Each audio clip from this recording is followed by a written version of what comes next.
老祖只是吃了一口我随手做的麻辣烫。原本沉睡千年的修为竟原地突破，可他睁眼后的第一句话却让我当场破了大防。小子，下次记得多加辣。九品火莲当白菜，龙肝凤岛当丸子，这锅东西放出去，整个修仙界还不得抢破头？结果您老人家就关心辣不辣，暴殄天物啊！而我本以为老祖吃完就要放我回宗门，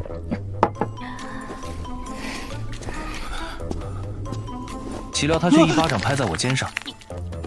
你还真是个天才！从今天起，你不用再到青云宗扫地了，你以后就是我的御用厨子，做得好，我有赏。行吧，我狗在青云宗扫了3年地，都没攒下这么多，而且在这儿还能抱上大腿，以后再也不用担心被男主角秦昊一巴掌拍死了。多谢前辈。别叫我前辈，我叫沈西，以后就叫我老祖。是，弟子陈凡，多谢老祖。说起来，你还挺有意思。我在这里睡了3000年，你还是第一个敢闯进来的人。3000年，青云宗宗主才活了800岁，这是活化石啊！老祖仙福永享，寿与天齐。少拍马屁，你身上有不属于这个世界的气息。不过你也不必慌张，你只需要想办法让我开心就行。能做到吗？能，必须能。开玩笑，这可是修仙界最粗的大腿，我管你什么男主角，在这里都必须给我趴着。这大腿，我抱紧就完事儿了。行吧，给我讲讲你那个世界的趣事。是，老祖。半个月后，我也差不多摸清了沈西的脾气，总结出来就是4个字：随心所欲。前一天还让我用凤凰胆给他做烧烤，后一天就让我陪他用上古法宝下跳棋，输了就会打翻掀桌子。但这日子倒是过得挺安稳，而我本以为每天给他做饭讲故事，日子就能舒舒服服混过去了。不曾想原著中的男主终是找上了门。这天我正在给沈西讲大闹天宫的故事。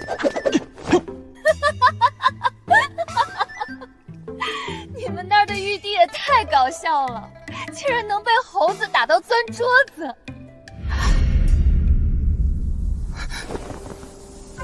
有人来了。能让老祖注意到的人，肯定不是普通弟子。一个刚筑基的小家伙，在外面鬼鬼祟祟转了3天。贼老天，不会这么巧吧？算算时间，秦昊拜入山门也差不多该筑基了。他筑基后就会来后山寻找机缘，然后意外得到了某个大能的传承，从此一飞冲天。老祖，他长什么样？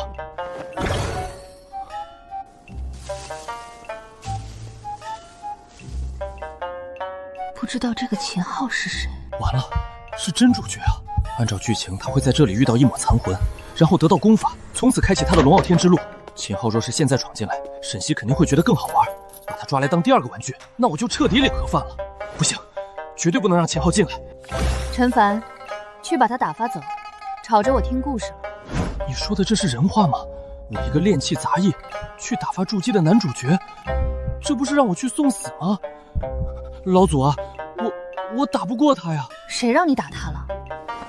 拿着，去吓唬吓唬他。老祖，这是啥呀？整个青云宗没人不认识，也只能拿命去试一下了。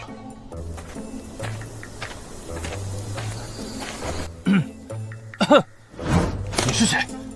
我是谁不重要，此地不是你该来的地方，速速离去！你不是宗门扫地的那个杂役吗？区区一个杂役，换了身衣服就敢拦我的路了？我不是在拦你，我是在救你。此乃宗门禁地，你若再前行一步，必将万劫不复。哼，胡说八道！我感应到此地有机缘召唤，你休想骗我！睁大你的狗眼看清楚，这是什么？你怎么会有西祖令？西祖令，沈西，看来老祖的名号确实挺唬人的。我为何会有，你没资格知道。现在还要进去吗？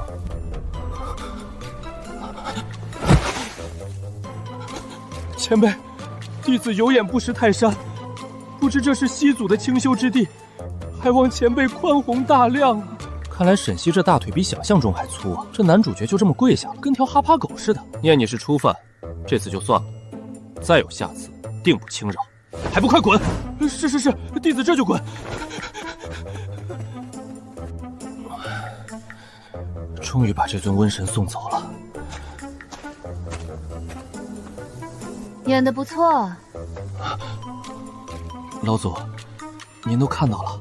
对，特别是那句睁大你的狗眼，特别有气势。我那是急眼了。你好像很怕他的样子。没有。可你的心跳在说谎。他是主角。主角？见沈西一脸疑惑，我也就直接摊牌了，把什么是主角和配角都给他解释了一遍。也不知过了多久，沈西这才慢慢缓过神来，接着高兴的双手一拍，有意思。这么说来，只要跟着他，就有很多好玩的事情发生。老祖，你想干嘛？从今天起，我们的新乐子就是观察主角，你要随时向我汇报他的动向。完了，好不容易把瘟神送走，结果这老祖却对瘟神本人产生了浓厚的兴趣，我的咸鱼人生彻底没指望了。自此接下来的每一天，我不仅要按时做饭讲故事，还要像狗仔一样时刻盯着水晶里秦昊的一举一动。老祖，秦昊今天被师兄教训了，但眼神明显不服。老祖，秦昊今天在后山修炼，被一只兔子蹬了一脸。这个秦昊心性倒是不错，就是脑子不好使。他练的那个功法漏洞百出，迟早走火入魔。那只兔子是后山兔王的孙子，他惹错兔了。就这样持续1个多月，每天的汇报让我身心疲惫。直到这天，秦昊不知道走了什么狗屎运，接到了一个去凡间采买的任务。当我照例汇报给沈西后，不曾想他听完后眼睛都直了。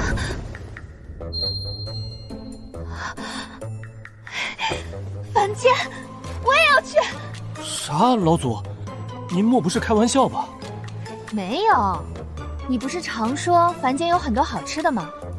我也想去看看。我的火祖宗啊，您身上这气息随便泄露一丝，凡间一座城市还不得当场炸开啊！老祖，凡间人心险恶，到处都坑蒙拐骗啊！哦，那正好，我几百年都没活动筋骨了。对了，你上次说的烤鱿鱼，我一定要吃哦。见实在劝不住他，我也只能无奈顺从。而我本以为去凡间至少也要用个什么飞行法宝，哪成想沈西却直接撕裂空间。当我再次睁开双眼，竟发现已经站在了热闹非凡的街道上，而沈西这时却像头一次进城的村姑，看什么都很新奇。快看，他们怎么都坐在小盒子里面？老祖，那是汽车，和御剑飞行差不多。原来如此，那3种不同颜色的灯又是什么？那是红绿灯，专门管制小汽车通行的。哦，那为什么不叫红绿黄绿灯呢？这我也不清楚，反正凡间都这样叫。那就是你说的烤串吧，我们快去。老板，给我来200串。姑娘，你确定能吃完？聒噪，你只管烤就是了。发达了，是真黄金！老天爷啊，我以后再也不用卖烧烤了。嘿嘿，2位贵客，请慢用。唉，老祖啊，你还是注意一下吃相吧。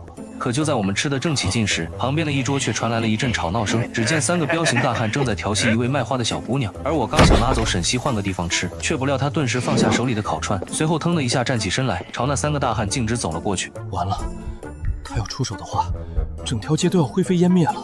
啥？还有个穿古装的小妞？小妹妹，要跟我们一起玩吗？我错了，我不是人，我是畜生！我错了，我不是人，我是畜生！大哥，你魔怔了。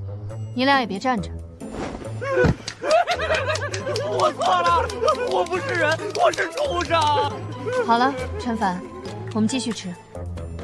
太可怕了，老祖这招比杀了他们还难受啊！直到在凡间尽兴玩了一整天后，沈西这才满意的带着我回到了洞府。可他刚回来的第一件事，就是命令我在洞外开辟一个烧烤专区。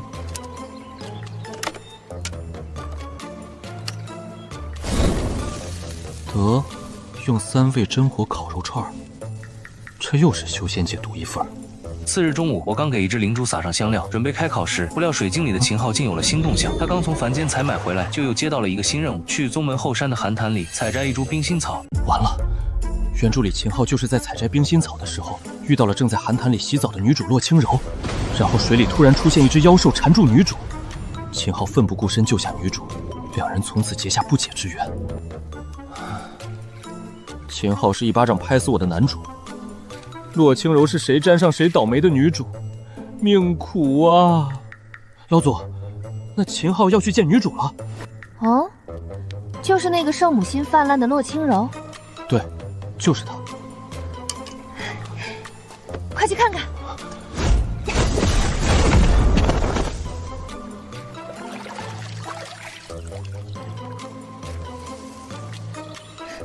长得不赖，就是看起来傻乎乎的。眼看秦昊就要走到寒潭边，经典剧情即将上演时，不料意外却发生了。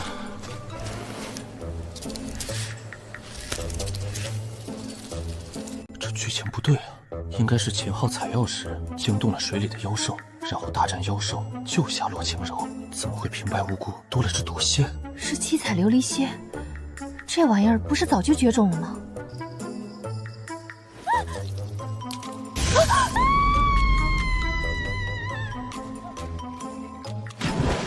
洛轻柔这是要出师未捷身先死啊！秦昊离这里还有段距离，来不及救援。不行，女主角就这么死了，剧情不就崩了吗？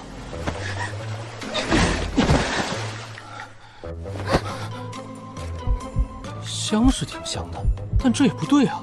英雄救美的人怎么是我啊？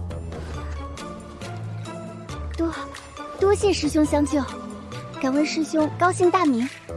秦凡，不，陈凡。完了，这下跳到黄河也洗不清了。洛师妹，你没事吧？师兄，我没事，多亏了陈师兄。天啊，我真不是故意的，我就是个路过的啊！又是你这个杂役弟子，你可别忘了，这里可不是西祖之地。一个杂役弟子，居然能跑这么快！既然师妹没事，我就先告辞了。还好跑得快，不然秦昊肯定忍不住一巴掌拍死我。主角气运被自己抢了，他能不气吗？英雄救美，不错不错。老祖，您就别取笑我了。您刚才为什么不出手啊？那可是正儿八经的毒蝎啊！这不是挺好玩的吗？老祖，我现在把他们的红线彻底剪断了，这剧情还怎么走啊？怕什么？剧情歪了，再掰回来不就成了？或者我让剧情变得更好玩一些。这老祖看热闹不嫌事大，我已经彻底变成他手里倒霉催的玩具了。可屋漏偏逢连夜雨，自从上次救了洛轻柔后，我的生活就再也没有安宁过。他每天修炼完后的第一件事就是跑到后山找我，并给我送上各种点心，但我却一次都不敢收。毕竟秦昊看我的眼神一天比一天凶，就如我是他的杀父仇人一般。于是我就只能让沈西把我藏起来。可令我没想到的是，沈西越玩越嗨，甚至还亲自教我变身术。这天洛轻柔还是雷打不动的送来点心，可他在后山找了我整整1天都没找到。最终他伤心的抱着一根竹子哭了一夜，殊不知那根竹子就是我变的。我当时连动都不敢动。更糟糕的是，宗门其他师兄弟也开始注意到我了。听说了吗？杂役弟子陈凡居然能从毒蝎手里救下洛轻柔，这不可能吧？除非他是在宗门扮猪吃虎，那我就不知道了。反正以后见到陈凡一定要客客气气的。那自然是，或许他是什么隐世高人呢？你们可别害我，我只想安安静静当个透明人。半个月后，麻烦最终还是找上了门。陈凡，快给本座滚出来！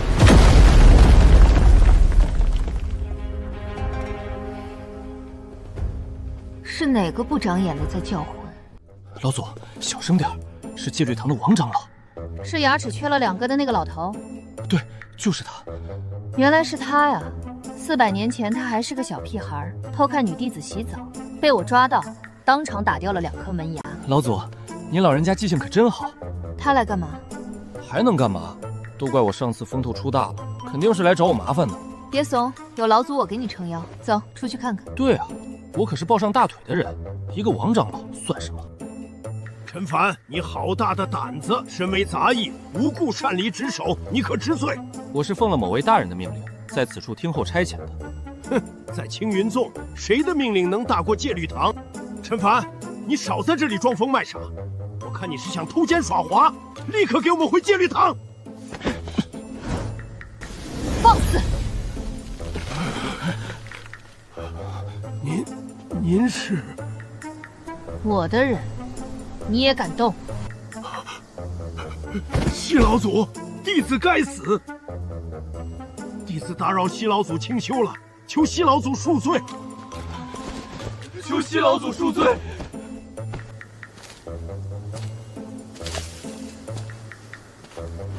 王长老，你到底想怎么死啊？老祖饶命，弟子再也不敢了，弟子这就滚。算了，以后再来烦我，就把你炼成人丹。是，弟子遵命，弟子这就滚。多谢老祖。行了，人也赶走了，今天吃什么？回老祖，我们今天吃叫花鸡。好，记得多放点辣啊。是，老祖。我这咸鱼虽然换了个地方，换了个方式，但那也不错啊。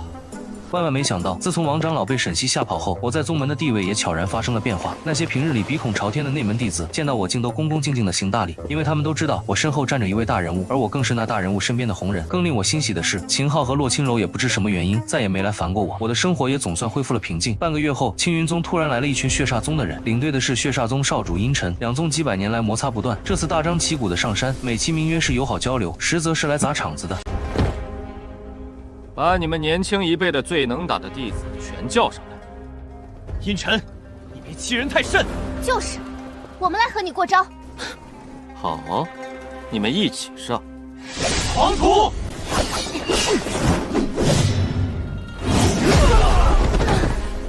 太可恶了！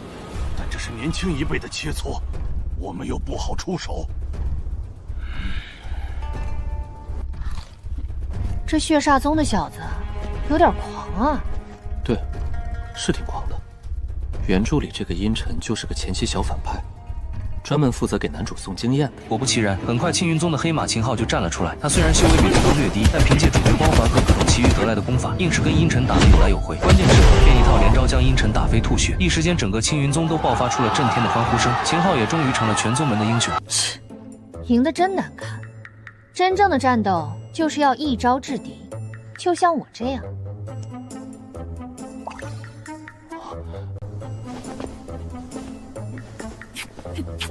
少主，你中邪了！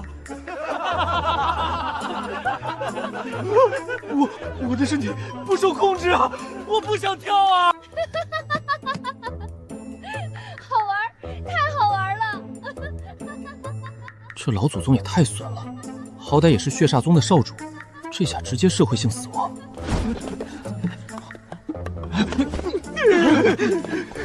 快跑！太丢人了！老祖啊，您擦擦眼泪吧。陈凡，你说我们下次让他跳什么舞好呢？以后还是离老祖远一点好，他玩的太高端了，我还是老老实实烤串比较安全。而经过这么一出，血煞宗少主可谓是名声大噪。传闻他回到宗内就把自己关了起来，任凭谁叫都不开门。血煞宗宗主气得暴跳如雷，扬言要和青云宗不死不休。但他也就只是嘴上这么一说，毕竟能让一个元婴修士无声无息中招，这种手段哪怕是渡劫大能也做不到。最终血煞宗宗主也只能不了了之。这天沈西刚吃完我做的佛跳墙。陈凡，我灵感来了，要参悟一门新神通，所以我要闭关几天，你自己就在府内玩吧。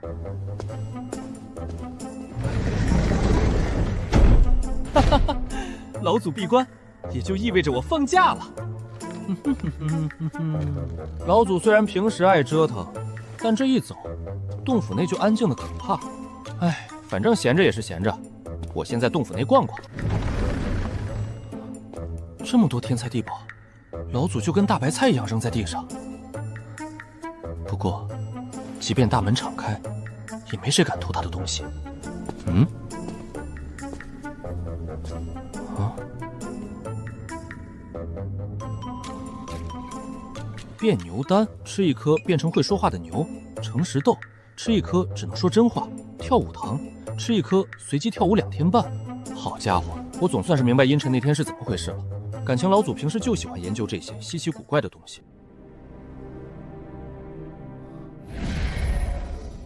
奇怪，好好的洞室，为什么用符纸封印呢？这封印好强！吾乃沈西，今日将心魔封印于此，后世弟子切勿靠近，否则后果自负。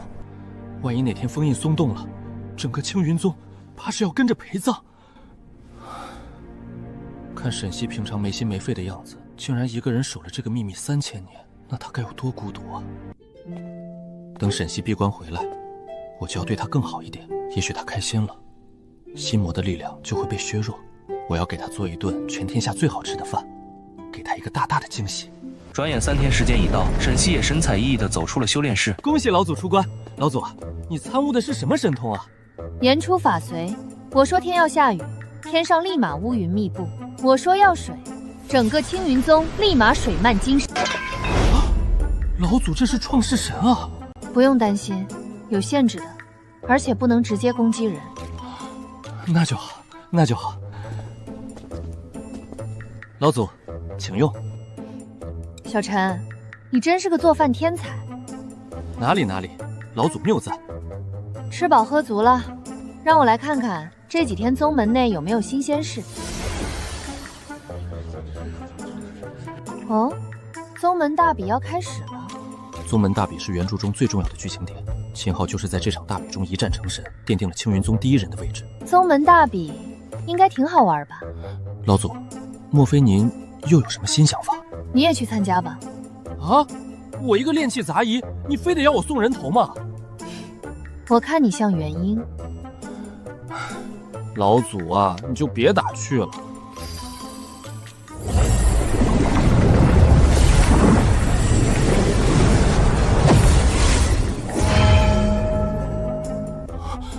这就元婴了，我连筑基丹长什么样都没见过，就到元婴了，是吧？我说你像元婴就像元婴。多谢老祖。可是老祖，我空有修为，但也不会打架呀。怕什么？这把剑我淬炼过，可反弹一切攻击。别人打你，力量会原封不动的反弹回去。东西是好东西，但我只有站着不动挨揍，像个傻子一样。你上场后照着功法念便是。万人敌，这算哪门子功法？我不是针对谁，我是说在座的各位都是垃圾。老祖，这确实是万人的敌人啊，您是认真的吗？我这样说的话，估计会被青云宗点名追杀吧。去吧。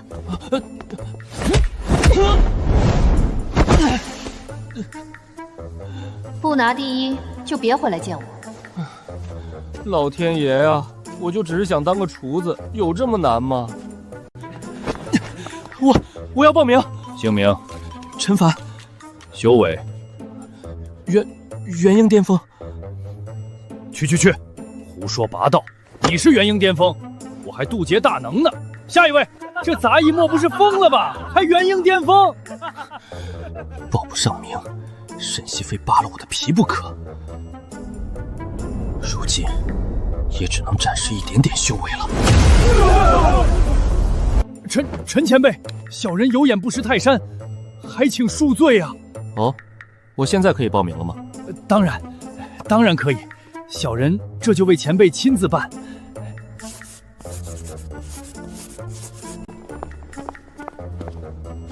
啊，元婴巅峰，莫不是隐士的老怪物出来体验生活了？这还打个嗝啊！前辈，我弃权。第一局，陈凡胜。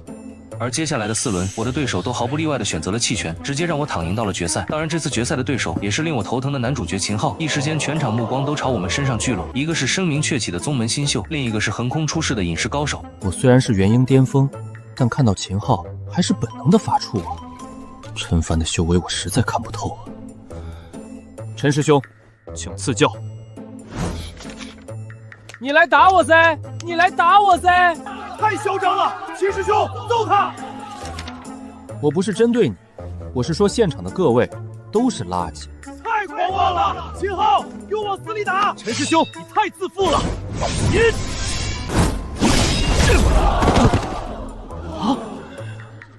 本次宗门大比，最终获胜者陈凡。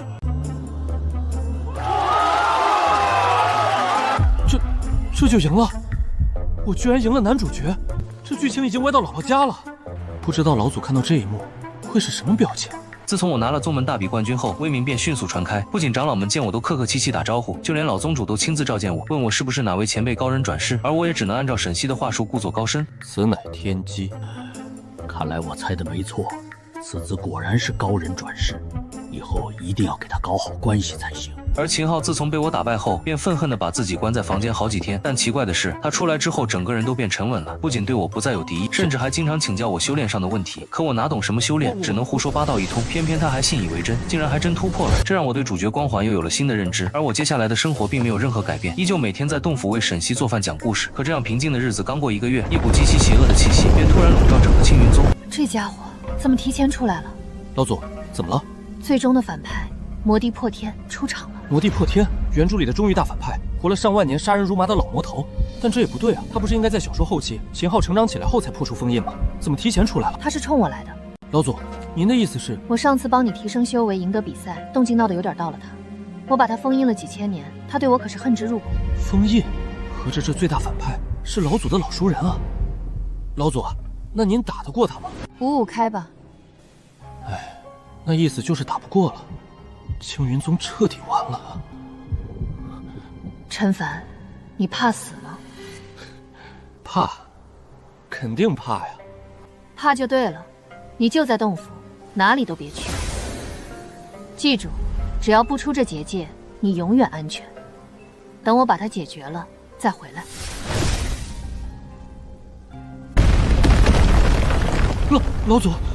老祖应该是和魔帝破天打起来了。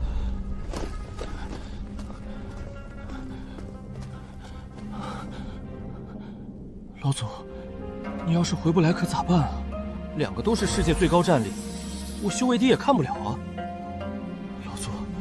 老祖，你一定要赢啊！你赢了，你想吃什么我就给你做什么，你可千万别死啊！也不知道过了多久，外面的震动声终于停了，血色的天空也恢复了清明。结束了，老祖赢了吗？怎么还没下来？陈凡，我回来了，我饿了。老祖，早就替你准备好了。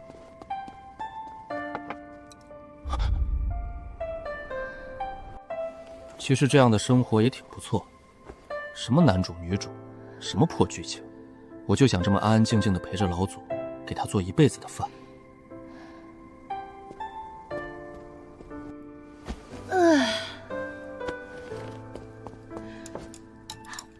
陈凡，魔帝破天已经被我打回老家了，估计又要封印个几千年。那就好，那就好。不过，我这次消耗也挺大的，唉，估计要好好睡一觉才能补回来。那你要睡多久啊？几百年，或者上千年吧。这么久？对，你一个人在这里好好待着，吃的喝的储存寺里都有。我睡醒了，就来找你。自此，青云宗的后山便多了一个传说。传说洞府里住着一位神秘的厨子，他的厨艺天下第一，他做的菜能让凡人立地成仙。宗主和太上长老都来亲自求过他，但他依旧不为所动，只是默默守着那个小小的洞府，日复一日研究着新菜谱。而秦昊后来也成为了这个世界的救世主，平定了无数动乱。洛清柔也成了万人敬仰的圣女。他们的故事被写成了传说，我则是每天把洞府打扫得干干净净，然后做好一桌热气腾腾的饭菜，等着那个说好要回来吃饭的人。老祖，你什么时候才睡醒啊？饭已经做好了。